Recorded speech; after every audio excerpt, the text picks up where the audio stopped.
Ito pala yung bathroom, mga dreno, na tinailsan ko. Okay.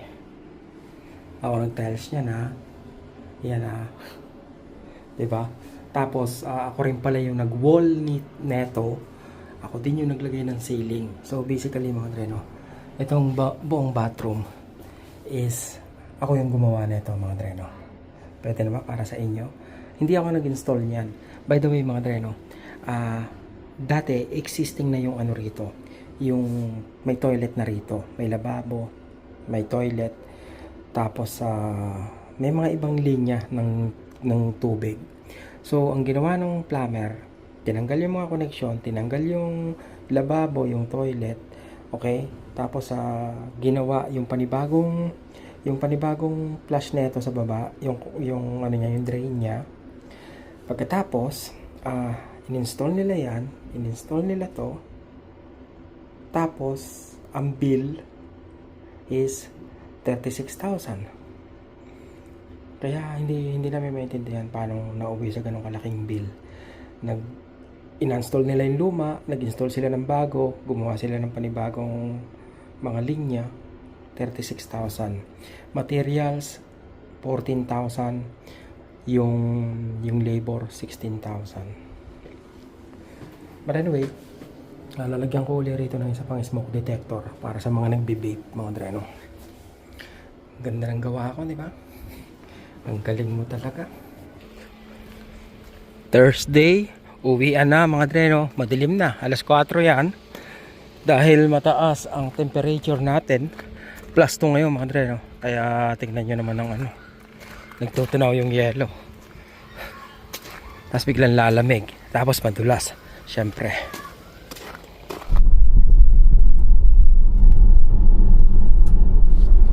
Merong mga nagtatanong sa akin, mga dreno, humihingi ba ng payo kung anong sasakyan daw ba yung dapat nilang kunin, kung Digas o yung Toyota, yung ganun, mga dreno, o kaya etong Tesla o kaya yung Mazda. Hindi naman ako mga dreno, kumbaga hindi naman ako taong mahilig sa sasakyan, 'di ba? Dito sa Tesla, okay, may idea ako, mga dreno, kahit paano, kahit konti, may idea ako. Tapos bukod pa ron ng sasakyan ko lang naman, naging sasakyan ko parang dalawa lang naman halos, mga dreno, kasi yung isa luman-luma na yun yung Camry na 2002 galing sa biyenan ko, binigay sa akin, no. Tapos sumunod na doon Honda CR-V na, mga dreno. So hindi ko, ang hirap, mga dreno, kumbaga wala akong magandang idea pagdating sa sasakyan. Eto, ang hirap nga mag-recommend, mga dreno, para sabihin Tesla ka na lang, kasi nga kanya-kanya tayo ng preferences sa sasakyan, mga dreno. Kumbaga yung yung parang i-head to head ko, parang okay, yung Tesla tsaka yung Honda CR-V mo, ganda yung Honda CR-V, mga dreno, lalo na pag winter. Ito, sa totoo lang, naiisip ko lately, mga dre, na kung hindi winter, hindi maraming snow sa walang maraming snow sa kalsada, parang gusto kong sabihin na para sa akin, ito na yung perfectong sasakyan, mga dre, no? Hindi ko alam kung bakit ko ba nasabi, kasi sobrang daling gamitin, mga dre, no? Napaka convenient. Sa ngayon, masasabi kong economical, di ba? Yung parang walang masyadong marami kang dapat intindihin para tumakbo ng maayos yung sasakyan mo. Yung ganon, iwanan mo dyan, pagbalik mo, wag lang sira yung battery at wag lang empty, aandar. Di ba? Kumbaga, yung kahit gaano kalamig ng panahon, mga dre, no? Mag-i-start aandar, di ba? May nakalagay lang, malamig yung mo, malamig yung battery mo. Pero wala kang problema, di ba? Hindi mo kailangan painitin yung, wala kang dapat painitin, yung ganon. Kaya sobrang galing gamitin, mga dreno. Kung naiisip ko man magkaroon ng ibang sasakyan, gusto ko lang masubukan, gusto ko lang maranasan na i-drive, lalo na yung Mazda, mga dreno. Mazda CX-50. Gusto ko lang maranasan kung ano yung pakiramdam na i-drive siya. Kasi dati naranasan ko yung Tiguan nga, mga dreno. Paulit-ulit ako rito sa Volkswagen na Tiguan. Ang ganda niya i-drive. Yun yung pinakamababang trim na nahawakan ko sa Volkswagen na Tiguan. Pero ang gandang i-drive mga dre, no? Kumbaga kahit mabilis ka na, alam mo na ano, yung nandun yung sense of control sa sasakyan. Ang ganda ng handling mga dre, no? Kaya sobrang gusto ko yung sasakyan na yon. Gusto ko siyang i-drive, pero hindi ko siya gugustuhin na magkaroon ako. Kung tatanungin nyo naman ako kung gugustuhin ko ba na bumalik sa Honda CR-V, hindi rin. So wala akong ibang gustong sasakyan na mahawakan ngayon. Wala akong ibang sasakyan na gustong mahawakan o ma-drive ngayon kung hindi yung Mazda. Hindi ko alam kung basta gusto ko lang siya ma-experience mga dre, no? Siguro doon i-consider ko bang magkaroon ng iba pang sasakyan. I don't know mga dre, no? Kasi kung long drive naman yung pag-uusapan, para sa akin okay naman to eh. Yung alam nyo yun, every 2 hours or 2.5 hours ihinto ka para mag-charge.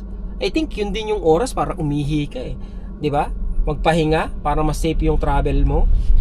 So para sa akin wala akong problema sa sasakyan na to mga dre, no? Kahit sa anong pagkakataon except winter. Winter lang talaga. Siguro kung kung all-wheel drive mga dre, no? O kaya all-wheel drive to, dual motor, I think mas mas confident ako mag-drive, especially ngayong winter. Kasi ngayon mga dre, nararanasan ko yung dudulas-dulas ako, tsaka yung parang sabi ko parang wala akong control minsan sa silinyador. Kasi pag once na naramdaman niya na wala kang traction mga dre, no? Pag pinapakami silinyador, naramdaman niya na wala kang traction, so parang ewan ko kung umiikot yung gulong niya, pero sobrang ang bagal yata ng ikot mga dre, no? Hindi ko alam kung ano nangyayari. Tapos minsan naman pag yun nga, sa una mabagal ka, pag yun nakakuha na siya ng traction, biglang bibilis na siya mga dre, no? Depende na sa tapak mo. Pero ayoko nung pakiramdam na nakatapak ako sa linyador, pero parang hindi ako umaandar mga dre, tapos nakadiin naman yung paa ko. Yung ganon, parang ba't ganon? Parang wala akong control sa sasakyan na to, di ba? Ewan ko kung normal yung pakiramdam pagdating sa black ice mga dre, no? Pagdating sa black ice, nadaanan ko, no? Tatanggalin ko yung paa ko sa sa silinyador. Usually itong sasakyan na to, pag umangat yung paa mo sa silinyador, babagal na yan mga dre, no? Papahinto, ganon. Eto, pag bandulas yung kalsada, inalis ko yung paa ko sa silinyador, parang tinulak ako, mas bibilis pa ako. So doon ako kinakabahan mga dre, no? Kasi paano kung pababa ka, 'di ba? Even yung brake parang hindi rin, parang sabi ko medyo tricky mga dre, no? Tricky i-drive kung masyadong hindi maganda yung daanan o masyado lang mapag-isip, 'di ba? Pero para sa akin mga dre, no, napakaganda ng sasakyan na to at hindi ako babalik sa Honda. Hindi ko pinapangarap na mag-drive ng Toyota, na ipagpalit to sa Toyota. Kontento na ako dito mga dre, no? Siguro lang, kumbaga maging long range lang to, tapos dual motor, that's it. Kumbaga perfectamente na mga dre, no? Parfait, sabi nga sa Fransay mga dre, no? Perfect, tama ba? Parfait. Sobrang ganda ng experience ko na sana dire-diretso as in mga dre, no? Ngayon tingnan nyo, hindi na ako nag-charge sa labas, diba? Sa bahay lang, sapat na mga dre, no? Araw-araw lang ako mag-charge. Iniisip ko nga kung mag-electric car din ako sa Pinas mga dre, no? Kaya lang naisip ko rin na baka magkaroon ng problema sa sa pag-charge, kasi kung hindi ganun kadami yung charging station sa Pinas, diba? Tapos may nakita pa ako ron yung mga charging station sa gasolinahan, kumbaga bawal kang gumamit ng adapter. Hindi ko alam kung bakit. Baka iniisip nila na delikado pag gumamit ka ng adapter. Safe naman yung mga adapter mga dre, no? Parang arte naman sa Pinas. Diba? Na ko talaga mga dre, na consider ko talaga yung BYD. Sabi ko i-trade in ko yung yung Toyota ko sa BYD para wala ka na masyadong problema sa gas, diba? Saksak mo lang sa bahay mo kung meron kang Kung meron kang home charger siguro mas convenient kung merong mga level 1 charger na pwedeng gamitin sa bahay sa Pilipinas. Kasi nga, paano kung nagpunta ka sa isang liblib na lugar, di ba? Tapos walang charging station doon. At least, merong kandala, magagamit mo.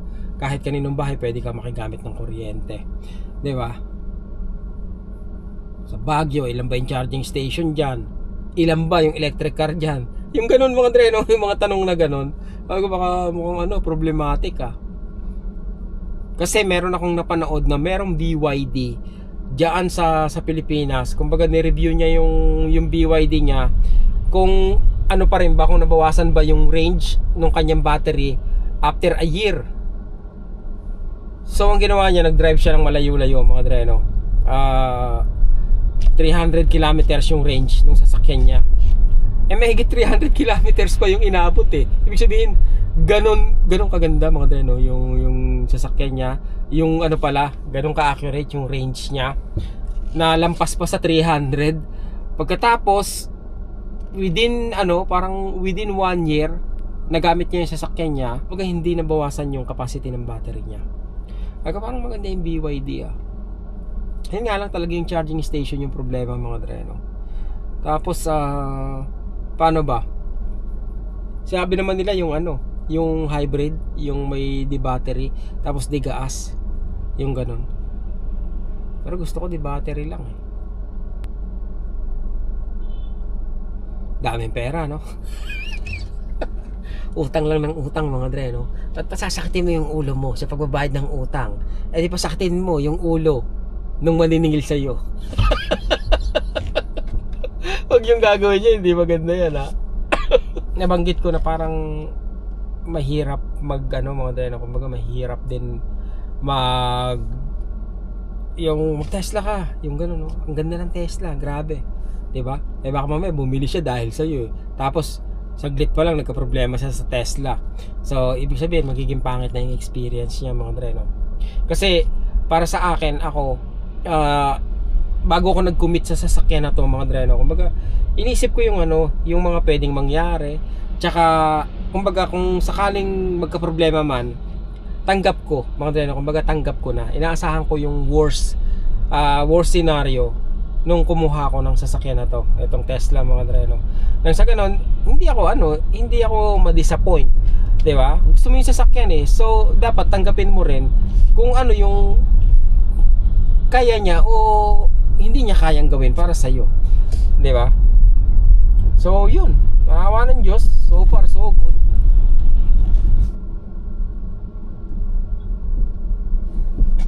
So yun mga dreno, hindi ako kumbaga hindi ako marunong sa sasakyan, wala akong alam sa sasakyan. May idea ako kung ang tatanungin niyo is tungkol sa Tesla, 'di ba? Pero ganun pa man, ayokong maimpluwensyahan ko yung desisyon ng tao sa sasabihin ko. Kasi ayoko ding ayokong masisi. Mga dreno, kung may gusto kayong sasakyan, kung anong gusto nyo, kung saan kayo magiging masaya, dapat yung kukunin nyo hanggat maaari yung gusto nyo, na hindi kayo mahihirapan magbayad. Kasi i-drive nyo yan araw-araw mga dreno. I mean, kung hindi nyo masyadong gusto yan, tapos baka isang buwan pa lang sa inyo, sana yung isa yung kinuha ko, hindi ka masaya, di ba? Ang kakahinatnan is papalitan mo uli siya, di ba? Sa lalong mabilis na panahon. Kung medyo gusto mo yung kinuha mo, kahit medyo nahihirapan ka magbayad, okay lang kasi masaya ka tuwing i-drive yung sasakyan. Di ba? Nasa inyo yan Huwag kayong yung asawa nyo. Sasabihin ko sana, huwag yung pakinggan kasi kayo naman yung magbabayad Tapos pasahero lang sila di ba? Pero yung ewan ko sa akin kasi parang pwede ba ako yung pipili, di ba? Ikaw sasakay ka lang Ako araw-araw kong gagamitin to, araw-araw kong i-drive to, ako yung magbabayad neto. So baka pwede ako na yung mag-decide, di ba? Ikaw pasahero ka lang, minsan lang mag-grocery lang. Di ba? Pag-usapan yung mag-asawa mga dreno. Kung pwedeng kayo yung masunod, why not? Di ba? Dahil gaya ng sabi ko, lalo na kung kayo yung magbabayad. Ganun yun eh. Namiss ko bang ano? Namimiss ko na bang mag-drive ng digas na sasakyan? Hindi naman. Hindi ko namimiss magpagas. Hindi ko namimiss yung amoy ng gas. Hindi ko namimiss yung usok.